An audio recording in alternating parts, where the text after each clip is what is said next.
দেখুন লোকটি কি চমৎকার ভাবে বস্তাটাকে প্যাক করছে। এর মধ্যে প্রথমে দড়ি দিয়েছে, তারপরে বস্তার মুখটা ভাঁজ করে এটাকে একটা প্যাঁচ দিয়ে দিল। এটা আরামে কিন্তু আপনি হাতে করে নিয়ে যেতে পারবেন অথবা কোনো কিছুর সাথে বেঁধে এভাবে নিয়ে যেতে পারবেন। তারপরে এবার দেখুন এই ফ্যানটাকে আনলিমিটেড ভাবে ঘোরানোর জন্য একটা চমৎকার বুদ্ধি করেছে। জাস্ট 3টা রাবার 3 পাশে দিয়েছে। দেখুন এখন ঘোরালে দেখুন আনলিমিটেড ঘুরবে, কোনো কারেন্ট লাগবে না, কোনো ব্যাটারি লাগবে না। কি চমৎকার! এটা কিন্তু বড় পরিসরে মানে কোনো কিছু করার চিন্তা ভাবনা করা যেতে পারে। দেখুন এবার ডিম ছেলাচ্ছে কিভাবে। গরম পানিতে ডিম সেদ্ধ করে নেওয়ার পর ঠান্ডা পানিতে বয়মের মধ্যে নিয়ে এভাবে কিছুক্ষণ সময় ঝাঁকানি দিলে ডিমের চৌচা যেটা সেটা কিন্তু অটোমেটিক উঠে যাচ্ছে। দেখুন কত চমৎকার! অনেকে ডিম ছেলার সময় কিন্তু ভেঙে যায়। দেখুন এই বুদ্ধিটা আপনারা করতে পারেন। তারপরে দেখুন ওই যে ফল পাড়ার জন্য একটা বোতল এভাবে কেটে দেখুন কত চমৎকার ভাবে ফল পাড়ছে, পড়ে যেত ফেটে না যায়।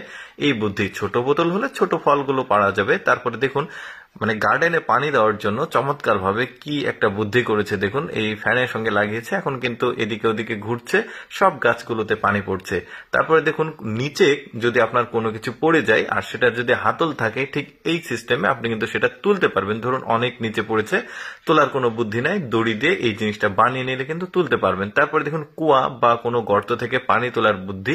ছোট গর্ত হলে কিন্তু ছোট বোতল আর বড় গর্ত হলে বড় বোতল। এই যে মুখে একটা লোহার মতো গোল জিনিস লাগিয়েছে, এবার উপরে তুলছে। দেখুন কি চমৎকার! আপনি কিন্তু এই বুদ্ধিটা বোঝার জন্য আরেকবার রিপিট করে দেখতে পারেন। তারপরে দেখুন গাছ গছালি লাগানোর পর চারা গাছ অনেকে হাঁস মুরগি আছে খেয়ে ফেলে, তো এই বুদ্ধিটা করলে কিন্তু এই হাঁস মুরগিগুলো সেফ থাকবে। উপরে যেহেতু ফুটা আছে এই মানে বোতলের, এরপরে দেখুন সার যখন গাছের গোড়ায় পড়ে গাছ মারা যায়, তো এই বুদ্ধিতে সার দিলে গাছের গোড়ায় কিন্তু সার পড়বে না, কিন্তু চারিদিক দিয়ে পড়বে, গাছটাও ভালো হবে। দেখুন এই লোকটার বুদ্ধি, যদিও এটা একটু ফানি, তারপরে ভালো কিন্তু ব্যাপারটা অনেক সময় ধরে কিন্তু ফ্যানটা ঘুরলো।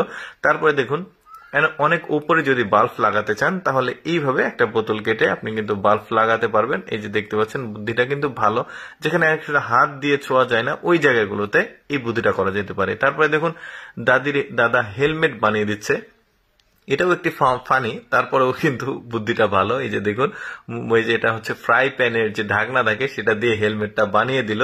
আচ্ছা দাদা আর দাদি কিভাবে খাবার খাচ্ছে দেখুন, একই প্লেটে খাবার খাচ্ছে, ফ্যানের সঙ্গে লাগিয়ে দিয়েছে, এদিক ঘুরলে দাদা খাচ্ছে, ওই দিক ঘুরলে দাদি খাচ্ছে।